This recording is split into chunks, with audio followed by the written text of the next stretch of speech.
Donc la solution, c'est le peuple togolais, mais le peuple togolais mobilisé, formé, organisé, structuré. Et chacun de ces mots-là est grave. Quand on dit un peuple mobilisé, formé, organisé, structuré, c'est clair que c'est ça qui va donner la solution au peuple togolais.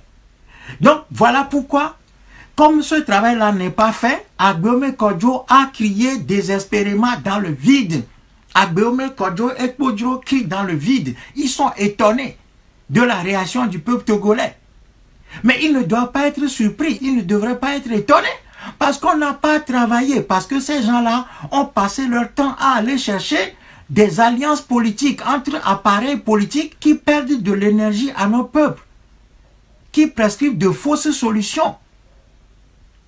Donc, si Agbeome et ses amis étaient dans une véritable lutte de libération, leur travail ne va pas se porter sur un appel de pied aux partis d'opposition institutionnelle qui ne leur répondent même pas. Leur travail doit consister à travailler le peuple et ça doit se faire en amont. Ce n'est pas après la fraude électorale qu'on va lancer un appel au peuple togolais. Et même si les partis politiques de l'opposition institutionnelle se ralliaient demain à Agbeome Kodjo et lançaient un appel, le peuple togolais ne va pas obtenir le résultat qu'il faut. Parce que nous n'avons pas renforcé les capacités insurrectionnelles de ce peuple en amont. C'est ça le vrai drame de ce pays. Nous avons refusé de travailler notre peuple en amont. Ce peuple, il est dans un état d'endormissement, de peur. Ce peuple est terrorisé. Ce peuple est fatigué. On l'a promené d'impasse en impasse, de fausses solutions en fausses solutions. Ce peuple ne croit plus.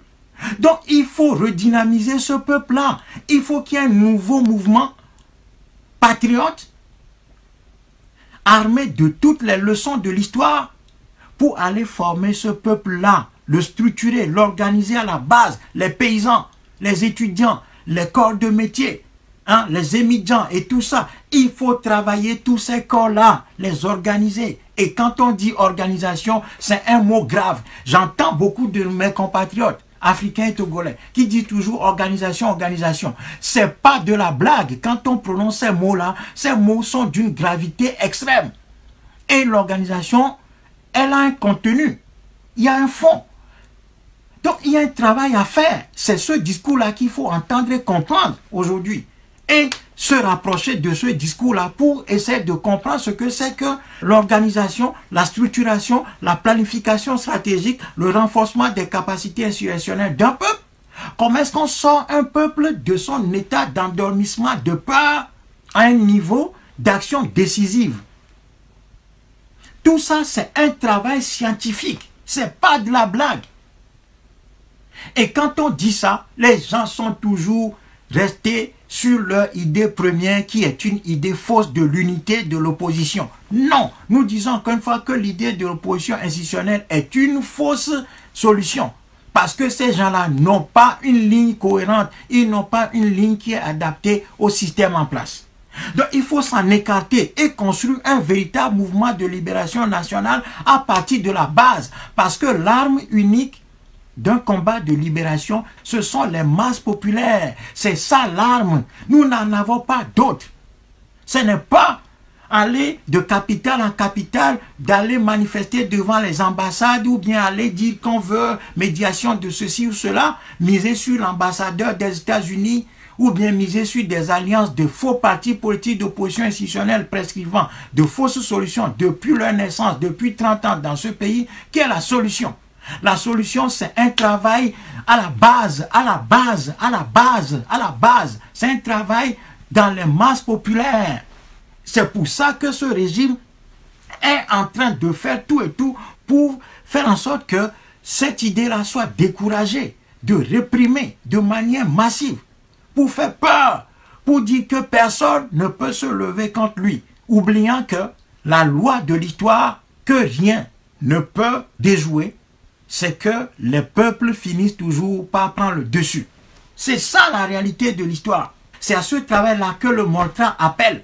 Mais nous ne pouvons pas faire ce travail-là seul. Nous avons besoin de vous. Toi, ma soeur togolaise. Toi, mon frère togolais. ce travail-là a besoin de toi qui me suis, de toi qui m'écoute. Le Moltra a besoin de vous, compatriotes togolaises et togolais, pour pouvoir ancrer cette ligne-là dans la réalité de nos pays.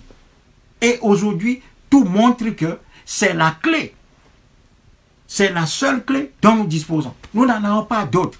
Comme c'est le peuple qui est l'arme fatale contre une tyrannie, eh bien, il faut organiser, mobiliser, structurer, former ce peuple-là sur la base d'une planification stratégique. Vous allez voir que ça prendra 5 ans. Mais au bout, nous allons vaincre ce régime. Si nous ne faisons pas ce travail-là, si nous ne commençons pas ce travail-là dès maintenant, nous allons prolonger la vie de ce régime-là avec des opposants qui n'ont pas la solution. À chaque fois que nous sommes confrontés à nous-mêmes, les gens disent « Ah, mais les opposants n'ont qu'à aller s'unir d'abord. » Et Bemle Dunao, c'est parce que Bemle Dunao est non, non. Je dis encore une fois que Sousouma, hein, et ben abo opposant wari susu beble la susu mari mais so pa ple et nuit kenye togo me problème o menye ba abo et da et bo que c'est afi jata et pon ple lo de kusi de cameri yenye unité ola menye unité ola ne bon la mon que kere kusi de cameri nous kala joma lokola vuvu non la parce que la mon que de odo ambition la mais c'est be adunu alo ye la nota. Donc, il n'a pas sous-souma que michore. Ben, on est au carré. Et il y a les blés noirs parce qu'à un moment, tu es duo.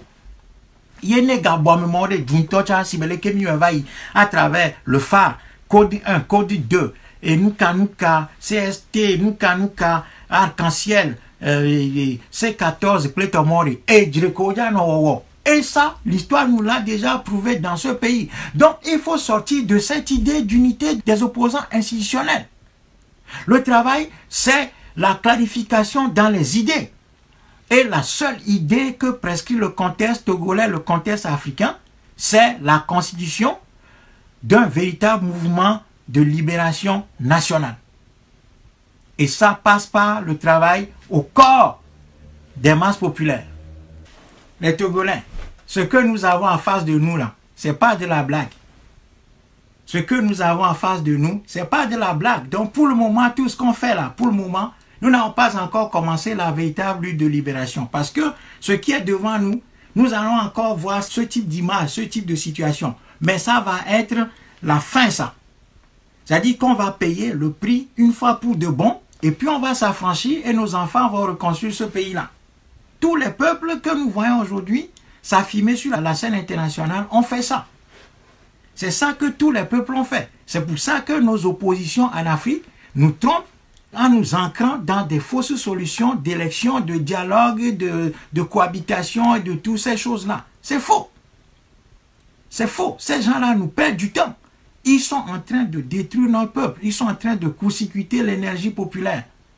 L'Afrique est en train de perdre son temps avec ses opposants institutionnels qui sont parfaitement adaptés et adaptables aux tyrans qui prétendent combattre. Voilà, ces gens font partie du système.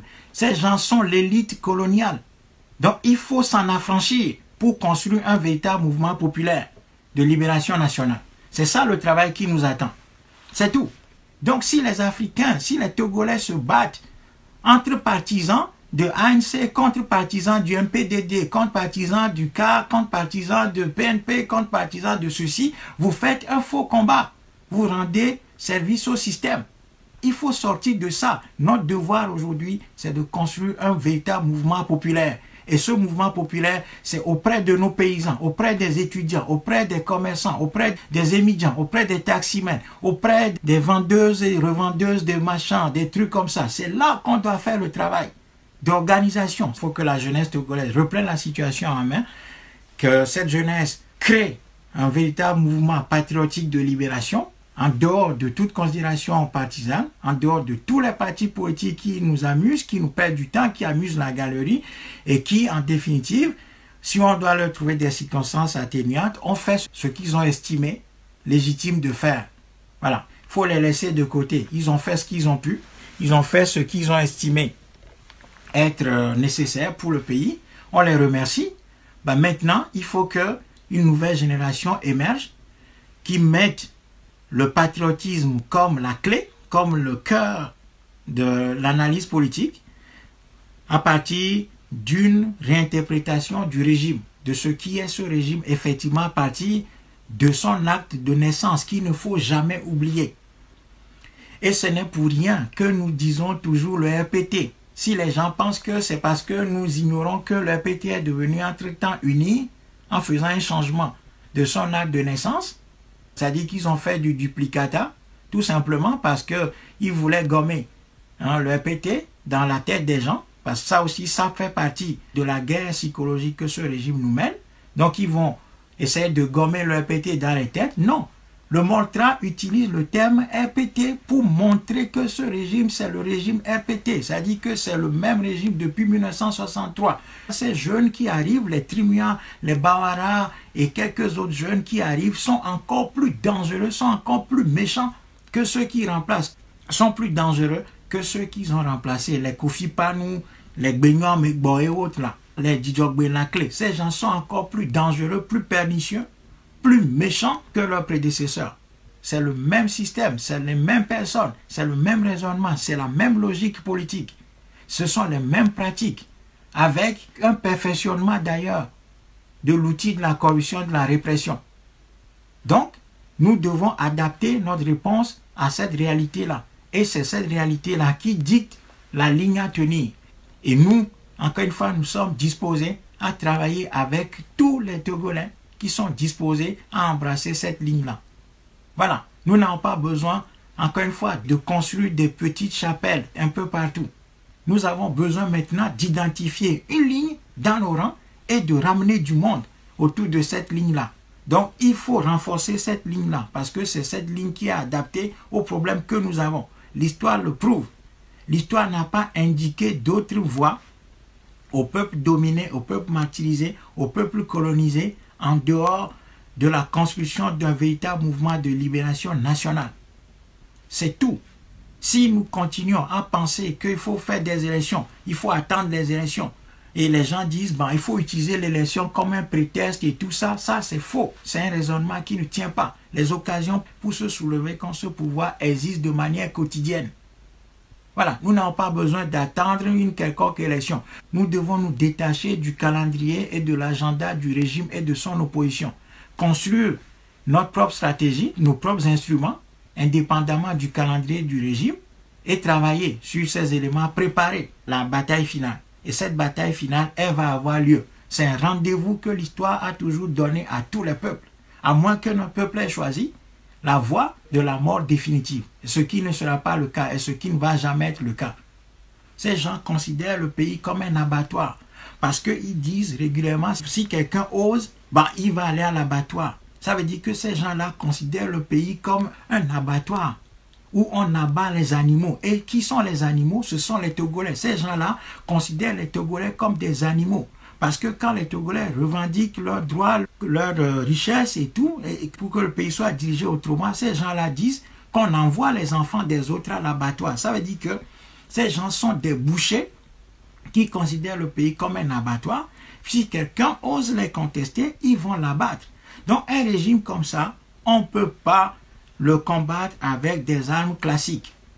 Il faut s'engager dans une lutte de libération. Et ça se construit. Madame Emma Ambro, j'ai déjà parlé de ça. J'ai déjà expliqué ce qu'il faut faire. La première étape, c'est que les Togolais aillent chercher d'autres Togolais pour qu'on harmonise nos positions. C'est d'abord ça. C'est parce que c'est une question de ressources humaines d'abord. Il faut qu'on ait les gens, il faut qu'on ait les hommes. Donc, il faut que chaque Togolais aille chercher d'autres Togolais pour qu'on puisse travailler sur cette ligne-là, qu'on soit convaincu que les gens ont compris cette ligne et qu'ils y adhèrent. Ensuite, maintenant, on va former les gens parce que pour faire le travail de la libération, il faut former des gens parce que ce n'est pas une donnée première. Ça se construit.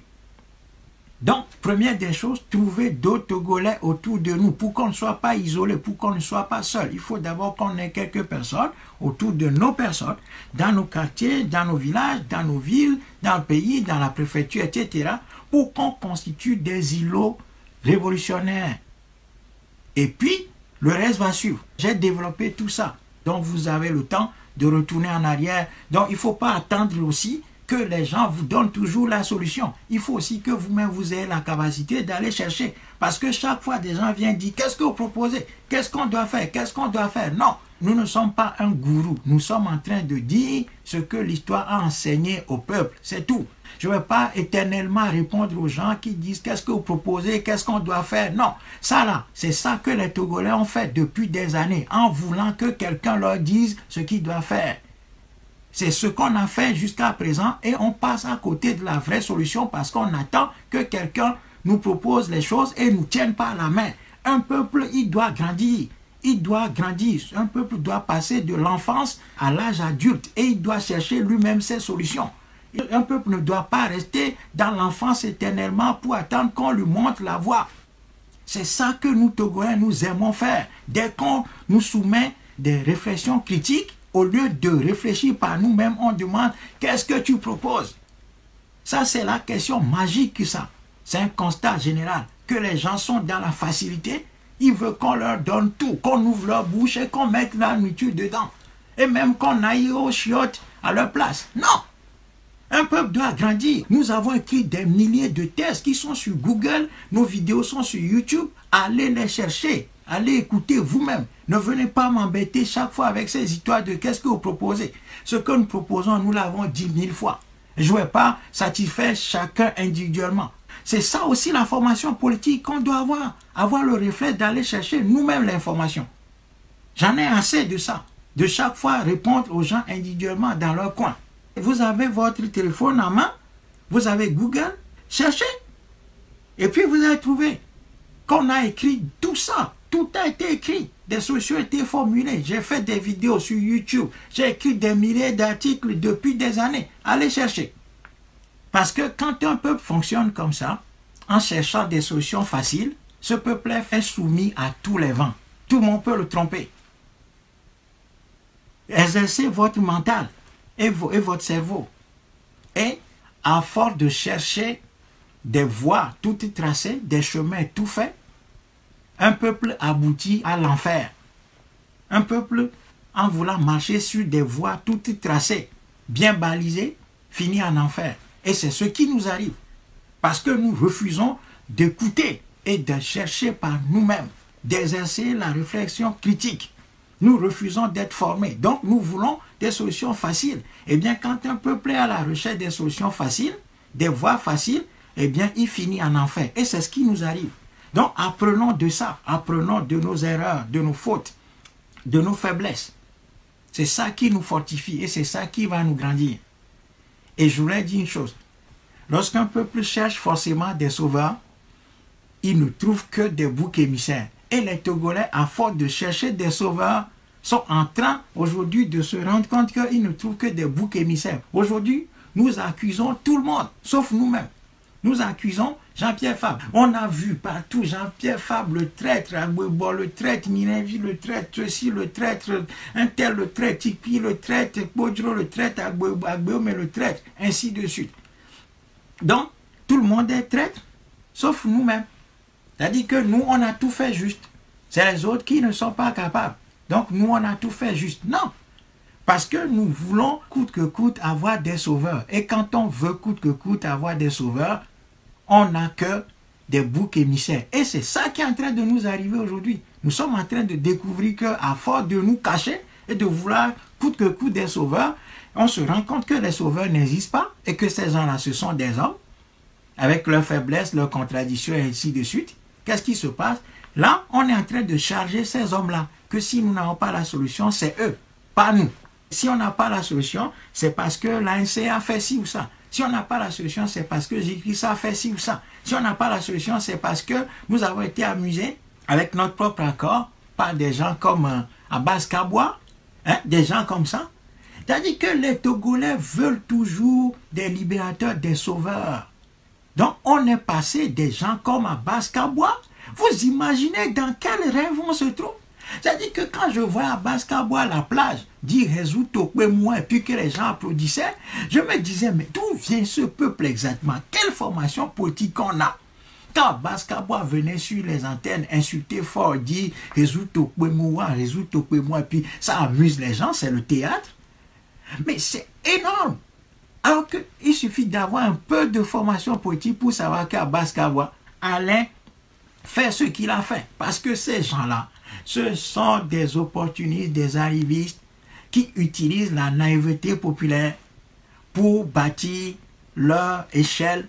Hein? Ces gens-là mangent sur le dos du peuple togolais. Et les gens, mais sans aucune formation politique, amusés, parce que cherchant coûte que coûte un sauveur, mais on va aller chercher quelqu'un comme Baskabois. Non mais mes amis, écoutez, un peuple se libère. Il n'y a pas de libérateur. Les peuples qui recherchent des libérateurs ont fini au cimetière. Donc, assumons nos responsabilités. Laissons Agboibo où il est. Laissons Jikris où il est. Laissons Fabre où il est. Laissons Tipi où il est. Laissons Agbeome où il est. Laissons Podro où il est. Laissons Gogé où il est. Laissons Ninevi où il est. Laissons Adjamagbo. Laissons tous ces gens-là où ils sont. Et prenons-nous en charge. Prenons nos responsabilités devant l'histoire. Allons chercher nos parents, nos amis, nos compatriotes partout. Dans les villages, dans les églises. Sortons-les des églises. Sortons-les des églises. Ramenons-les à la voie ancestrale. Ramenons-les dans notre culture. C'est ça que les Chinois ont fait. Ils sont devenus, en 50 ans, la première puissance économique du monde, devant laquelle tous les genoux plient aujourd'hui.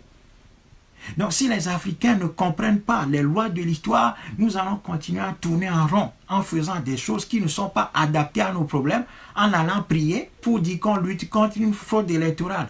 C'est-à-dire la réponse à une fraude électorale, c'est d'aller prier. Et on pense que c'est en adéquation ça, que la réponse face aux fraudes électorales, c'est aller prier. Et on pense que si on prie, on est en train de combattre la fraude électorale, ça. Non. On va dire qu'il faut compter bureau de vote par bureau de vote ou bien aller saisir la Cour constitutionnelle. Et on pense que la solution, cette solution est adaptée. Et on continue à appuyer ça en disant oui, c'est... Voilà. C'est la folie collective. Ces gens nous ont rendus fous.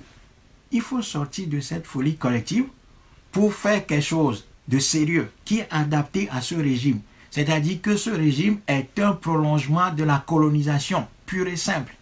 Et la colonisation, on ne la combat que par une force populaire mobilisée avec une planification stratégique sur la base d'une lutte de libération nationale. Et ceux qui connaissent ces outils-là, c'est eux qui peuvent les expliquer et les mettre en œuvre. S'il y a un problème médical qui se pose, puis que vous allez chercher un coiffeur, vous n'allez jamais trouver la solution. Et c'est exactement ce que nous faisons. Nous voulons résoudre un problème médical qui nécessite une intervention chirurgicale en allant chercher des coiffeurs qui viennent avec leurs ciseaux et leurs tondeuses. Et nous pensons que nous pouvons avoir la solution, que les oreilles qui peuvent entendre m'écoutent. Bonne soirée, à très bientôt.